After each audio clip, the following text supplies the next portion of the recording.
So if you could just get over for a little while the need for the manifestations to show up in order to support you, if you could stop needing the manifestation, if you could enjoy the process of the vortex and let the manifestation happen when you're ready to receive it, rather than feel the absence of it because you're not ready to receive it, then you'd have a whole lot better time moving along.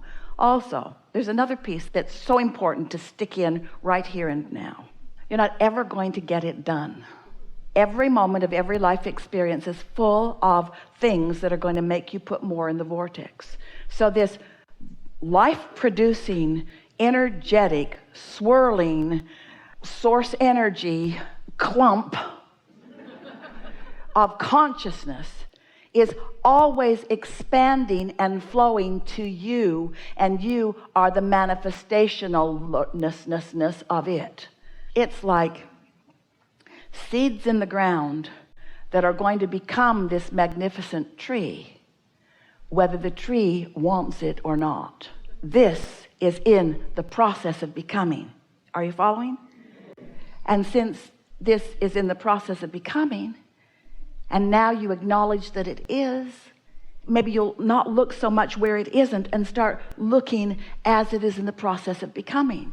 And if you'll start looking as the process is becoming, instead of taking score too soon, then you'll allow yourself to have more fun in the becoming process, and then you'll be ready for the next understanding and the next and the next and the next, which is you're not ever going to get it done. We can say this better. If you need something to happen before you can feel good, and it hasn't happened so you don't feel good, you're going to slow it down. But if you don't need it to happen, instead you found a way to feel good anyway because the idea of it is satisfying to you. Now you're happy even though it hasn't come, and you're happy even though it's getting bigger, and you're happy even though it's becoming more, and you're still happy, and now it happens, and oh boy, are you happy. But your happiness wasn't dependent upon it becoming. Your happiness was because you're happy that you're a creator. You're happy that there's a seed in the ground. You're happy about the potential. You're happy about what's unfolding. You don't need this in order to be happy. And when you don't need this manifestation in order to be happy, but instead you're happy as it is becoming, now you're happy, happy, happy, happy, happy, happy, happy, happy, happy, happy. And can you feel how you've got to feel like that? Because there's always going to be something new that you've hatched that you want that hasn't manifested yet. That would be like, can you imagine a small clump of society who believes in eating food, who understands that food often comes from seeds, who knows that the seeds are in the ground, wailing about the fact that the seeds haven't produced the food yet, and being so upset about it that they just keep digging the seeds up and eating them instead of allowing the seeds to become the food that they want. Well, that's a silly analogy, because in that scenario you understand the seeds are turning to things. We want you to understand that these thoughts are turning to things, and that they are seeds that are being nurtured, and that your creations, the creations that you want, that you call more money, relationships, improved life experience, the myriad of things that you deservedly are asking for, that all of these experiences and material objects and things and possessions and life experiences and circumstances and events, all these things that you are asking for are in various stages of becoming. They're in a pipeline. They're in a pipeline, and to your degree of readiness to receive them, they're showing up in your experience. So this conversation is about asking you to slow down the need for the manifestation just a little bit, and to goose up your awareness of them coming along, so that you are excited about the idea that came. For example, we've been giving this example. If you've heard it, good. You'll hear it better this time. It's our favorite recent story about thoughts turning to things. Nothing matters to Esther more than those like you. Nothing is more satisfying to her than to experience you in some attitude of serious asking, and in a place where you are allowing the answer to occur to you. That's a manifestation that Esther really enjoys. She really likes it when you have an aha moment. She really likes it when she has an aha moment. She really likes it when a little bit of resistance dissipates and more allowing happens, because she can feel the breakthrough in the moment, and you can too. So that's sort of what she lives for. That is more than enough to sustain Esther on her happily ever after journey. So she's in Del Mar. She has 2 houses there that overlook the ocean. One a house she lives in, and one that is a guest house, and they are in a most beautiful place. So she's sitting there in her house one morning, and she has been listening to us about the power and the value of meditation. And so she's been meditating for 20 minutes every morning and enjoying that feeling of detachment and enjoying that feeling of numbness, and then listening, perhaps if there might be a thought or an impulse that drops in toward the end of meditation, because she knows that she's in that receptive mode, and so she's interested in what might drop in. And when she came out of meditation, the idea that was so strong within her was, ooh, wouldn't it be fun to move all the furniture around in this house, in both of these houses? Wouldn't that be fun? Now, when you think about that at face value, when you look at it from a human perspective, that might seem odd, because Esther's busy. She has a lot going on, and the idea of just moving furniture around might seem irrational and might be irrational, but ooh, it felt like the best idea. It just felt like the best idea. What we didn't tell you is that the day before that, the thought that came to her as she came out of meditation was equally irrational. It was an idea to understand her music system in her house. She's had that house for 10 years. She's never really understood how it works. Jerry knew.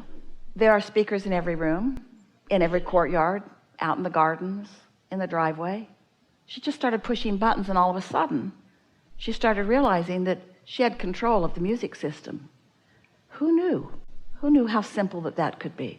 Just pushing the right combination of buttons made such a big difference. And then she started looking down the music menu, and she started playing beautiful music, all kinds of different music, classical music and rock and country music. And then she found the station that was rap. And she thought, ooh, that sounds so good. Now that's irrational. That's irrational. But her attention to it, her affection for it, her passion for it, it was undeniable. She couldn't not do it. It was so strong, and it was so satisfying. Each song better than the last. The way the music felt, the way the words moved with the music. She turned it up all through the house and all through the gardens. She just enjoyed it so much.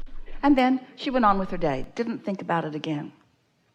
Now it's the second day, and now she's got this irrational passion coming out of meditation for moving furniture around. So she got online and found a company that could send 2 men and their truck to help her move the furniture. So they showed up, and they think she's nice and odd, because she's really too old to be that excited about anything. But she's just really excited about moving things around. And they want to know why she wants to move it around, and her answer is, I don't know. It just seemed like a really good idea. So they spent hours together. They moved this over here, and this over here, and this over here, and this over here, and this over here, and this over here, and this over here. They put most of it back where it was before, but they moved a lot of things around. But rather early in the process, they want to know who she is. These questions are bubbling within them. They're too shy to really ask. They're getting to know each other. They're actually all in love with each other. They're sharing water together. Esther wants to make everybody a sandwich. They're just really having a nice time together.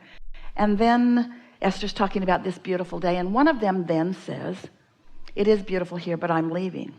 Esther couldn't understand that. She couldn't stand it. She couldn't stand the idea that this beautiful young man would leave this beautiful environment. Why? Where are you going? Alabama. Why? Why? Because I am a rapper, and I have some things going, and it's going better there than it is here, so I'm going to go there instead of here. And Esther said, hold on a minute. So she went and pushed her buttons, turned all the volume up in all of the zones, and now rap is playing everywhere for all the countryside to hear. In that moment, was the first clue that Esther had, that Source knew something about why this felt good to her that she didn't consciously know. She's thinking, oh, that's what that was all about. That's why I learned the music system. That's why I found that. That's why I'm so excited about this. They said, what do you do? Esther said, I'm a teacher. What do you teach? Rap. Then she said, not really. What I teach is getting to live where you want to live. What I teach is living happily ever after. What I teach is you create your own reality. What I teach is life is supposed to be good for you. What I teach is life is supposed to be fun. And then she's got some CDs and some books, and she's gathering them up, and his eyes are bigger and bigger because he didn't know why he was there. He thought he was just taking an assignment. Now Esther understands why she wants to move furniture around. She needs a wrapper in her house. She needs a wrapper in her house. And why does she need a wrapper in her house? Not just a wrapper in her house. She needed this wrapper in her house because his inner being and her inner being knew what a perfect match they were for each other. Knew what a powerful question he had pulsing within him, and what a powerful answer Esther had pulsing within her. And this was the path of least resistance to get the two of them together. And that's how the universe works. Path of least resistance is being lined up for you all the time. But you're too smart for that because you're too busy for that. And you say, why would I take the time to learn this system now when I haven't known it in all these years and I've gotten by? Why would I take time away from something else important that I should be doing to be messing around with this and learning this? And then why would I spend an hour listening to rap? Why would I do that? I can't explain it. And the reason I can't explain it is because my vortex is more powerful than I am. Because my vortex has more momentum than I do. Because when I meditated, I found vibrational sameness with the energy of my vortex. And I knew and in fact am the same as my inner being. And so my inner being felt such enthusiasm because my inner being knows the manifestation that's down the pipeline, even though I can't see it. But because Esther, like so many of you and like not so many of you, is willing to follow an impulse just because it feels good, even though it is irrational. And that's the thing that most of you have sort of trained out of yourselves. You're not willing to do what feels best to you. So that brings us back to what we were saying earlier, that for most, these are just words, just another opinion, just words that might work or might not work, just words to you. We'd like you to trust, and we'd like you to apply, and we'd like you to live happily ever after. We'd like this to be the moment that you hook into that resonance and that triggers your connection to your guidance system. That would be a nice thing. But we also know that words don't teach, that it's only life experience that teaches.